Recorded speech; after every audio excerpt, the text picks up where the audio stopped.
Pemirsa, Presiden Joko Widodo pagi tadi melantik Laksamana Madya Yudo Margono sebagai Kepala Staf Angkatan Laut dan juga Marsikal Madya Fajar Prasetyo sebagai Kepala Staf Angkatan Udara. Kedua Kepala Staf itu sebelumnya menjabat Panglima Komando Gabungan Wilayah Pertahanan 1 dan 2. Pelantikan Kepala Staf TNI Angkatan Laut dan Kepala Staf TNI Angkatan Udara berlangsung di Istana Negara dengan menggunakan protokol kesehatan. Kepala Staf TNI Angkatan Laut Laksamana Madya Yudo Margono sebelumnya menjabat Panglima Komando Gabungan Wilayah Pertahanan atau Pangkogab Wilhan I dan Kogab Wilhan merupakan jabatan yang baru diresmikan Panglima TNI pada September tahun lalu. Yudo merupakan lulusan Akademi Angkatan Laut tahun 1998, juga aktif terkait penanganan pasien COVID-19 di Rumah Sakit Darurat Wisma Atlet. Menggantikan Laksamana Siwi Sukma Aji yang memasuki masa pensiun. Dan sementara itu pemirsa, Kepala Staf TNI Angkatan Udara Marsikal Madya Fajar Prasetyo sebelumnya menjabat Pangkogab Wilhan II. Fajar Prasetyo merupakan lulusan Akademi TNI Angkatan Udara tahun 1988.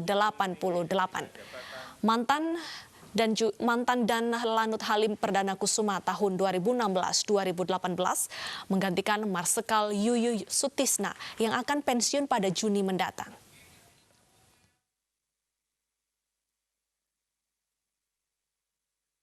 Selanjutnya, penandatanganan berita acara pengambilan sumpah jabatan Kepala Bilik isolasi mandiri di Balai Latihan Kesenian Tanah Abang, Jakarta Pusat menampung 7 warga reaktif COVID-19 hasil rapid test di Kelurahan Kebon Melati. Mereka rencananya akan menjalani masa isolasi selama 14 hari masa inkubasi.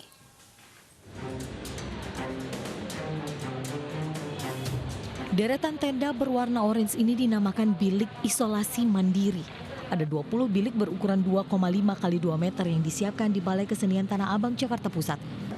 Rencananya bilik isolasi ini akan digunakan untuk menampung warga Tanah Abang yang teridentifikasi reaktif COVID-19 hasil rapid test. Sudah ada 7 orang yang kini menjalani isolasi mandiri dari hasil rapid test yang digelar di kawasan Kelurahan Kebon Melati Senin lalu. Ada reaksi itu 14 orang totalnya. Tapi setelah diperiksa lebih lanjut baru 5 yang terindikasi. Sisanya masih isolasi mandiri di rumah masing-masing. Rencananya pasien akan menjalani karantina selama 14 hari dengan pengawasan ketat petugas dari gugus tugas penanganan COVID-19 DKI Jakarta. Dari Jakarta, Rani Sanjaya, iNews melaporkan. Kedutaan Besar Republik Indonesia di London memperkenalkan permainan edukasi lawan COVID-19, yaitu Dawn of Civilization Solve Corona. Melalui permainan ini, para remaja dan anak-anak mendapat edukasi mengenai pandemi virus corona. Di masa PSBB ini tentu game membantu masyarakat untuk mengatasi kebosanan. Ya, Dawn of Civilization Solve Corona. Ini merupakan game edukasi tentang virus corona yang dirilis pada akhir April lalu. Permainan edukasi ini mendorong masyarakat untuk selalu menjaga kebersihan serta menangkal berita bohong terkait COVID-19.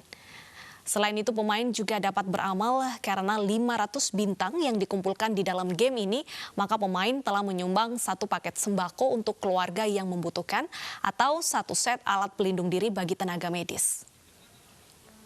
Aplikasi game Dawn of Civilization Solve Corona dapat diunduh di telepon pintar Anda dan dimainkan tanpa memerlukan jaringan internet, sehingga para pemain tidak perlu khawatir kehabisan kuota internet.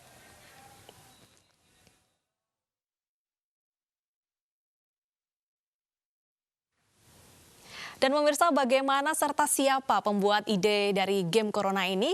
Kita langsung bertanya saja kepada yang membuatnya, yaitu Mbak Talita Amalia. Selamat siang, Mbak Talita. Selamat siang, Mbak. Baik, Mbak Talita, gamenya seperti apa kalau boleh dijelaskan? Apa yang menarik jika dibandingkan dengan game-game lainnya? Yang menarik sebetulnya banyak sekali ya. Seperti yang Mbak tadi jelaskan bahwa kami berharap dampaknya itu berlapis-lapis, bukan hanya menambah ilmu atau pengetahuan dari anak-anak yang memainkan game ini, tetapi juga setiap anak yang tekun dan rajin belajar di dalam game ini bisa membantu sesamanya gitu lewat program Si Gaming for Charity ini. Jadi setiap poin yang mereka dapatkan di dalam game itu kami akan tukarkan dengan bantuan sosial atau bantuan medis untuk masyarakat dan tenaga medis yang membutuhkan gitu, Mbak. Seputar COVID-19, mengedukasi tentang hoax juga. Nah, ini bagaimana cara mengedukasinya melalui sebuah games?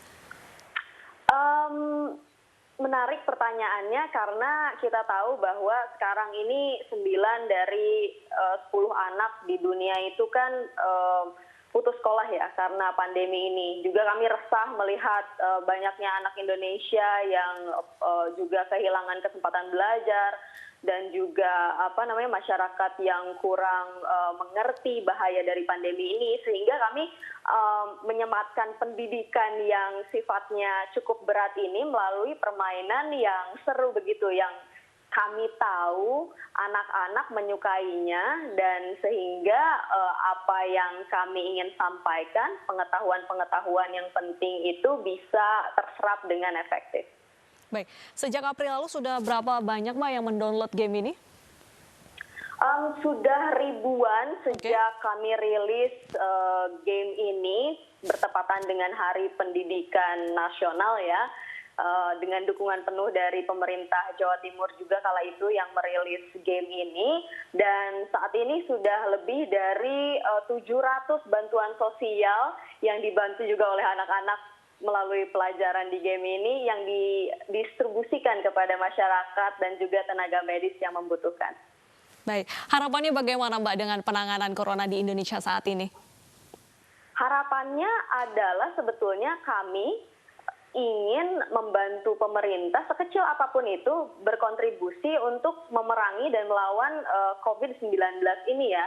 Dan kami melakukannya dengan kemampuan terbaik kami, yaitu membangun sebuah aplikasi game yang di dalamnya ada unsur-unsur pendidikannya seperti itu. Dan kami melakukan inisiatif ini juga bersama dengan para pendukung kami. Salah satunya adalah para dokter yang tergabung dalam Nusantara Innovation Forum yang juga membuat konten-konten dalam game ini. Baik, tadi disebutkan jika kita mendapatkan bintang, kita sama saja menyumbang paket sembako. Nah, ini bagaimana nanti pendistribusian dari sembako ini ke masyarakat? Ya, jadi kami bersyukur sekali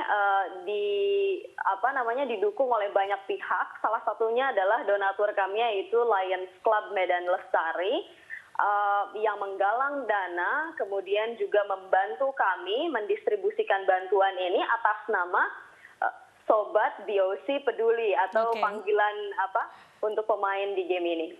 Baik, sangat inspiratif sekali Mbak Thalita. Semoga nanti masyarakat Indonesia semakin tertarik untuk main games. Bisa menghapus kebosanan sekalian beramal. Terima kasih sudah bergabung di iNews Siang.